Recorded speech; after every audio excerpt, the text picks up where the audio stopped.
Star hero Dhanush Bollywood beauty Mrunal Thakur relationship కు సంబంధించి news చాలా రోజులుగా వైరల్ అవుతుంది. మనం అందరం చూస్తున్నాం.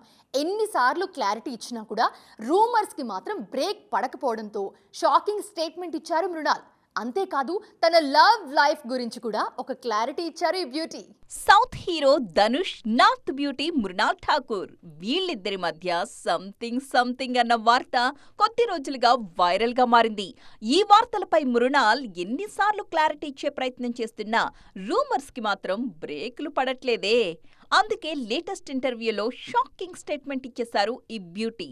ప్రెజెంట్ దో దివానే షెహర్ మే సినిమా ప్రమోషన్స్ లో బిజీగా ఉన్న మృణాల్ ధనుష్ తో రిలేషన్షిప్ అంటూ వస్తున్న రూమర్స్ పై స్పందించారు. ధనుష్ తనకు మంచి ఫ్రెండ్ మాత్రమే కాదు, సోదరుడిలాంటి వాడు అంటూ ఆ రూమర్స్ కి ఫుల్ స్టాప్ పెట్టే ప్రయత్నం చేశారు. లేటెస్ట్ ఇంటర్వ్యూలో తన బ్రేకప్ గురించి కూడా చెప్పేశారు మృణాల్. గతంలో ఒక అబ్బాయితో రిలేషన్షిప్ లో ఉన్నానని, తను యాక్టింగ్ చేయడం నచ్చక ఆ అబ్బాయి బ్రేకప్ చెప్పేశాడు అంటూ గుర్తు చేసుకున్నారు. ఇప్పుడు అతన్ని గుర్తు చేసుకుంటే జాలేస్తోందన్నారు మృణాల్. మృణాల్ నటించిన బాలీవుడ్ మూవీ దో దివానే షెహర్ మే ఈ నెల 20న ప్రేక్షకుల ముందుకు రాబోతోంది. తెలుగులో అడవిశేష్ హీరోగా తెరకెక్కుతున్న డెకాయిట్ మూవీలో నటిస్తున్నారు ఈ బ్యూటీ. ఈ సినిమాని మార్చి 19న రిలీజ్ చేయడానికి ప్లాన్ చేస్తున్నారు.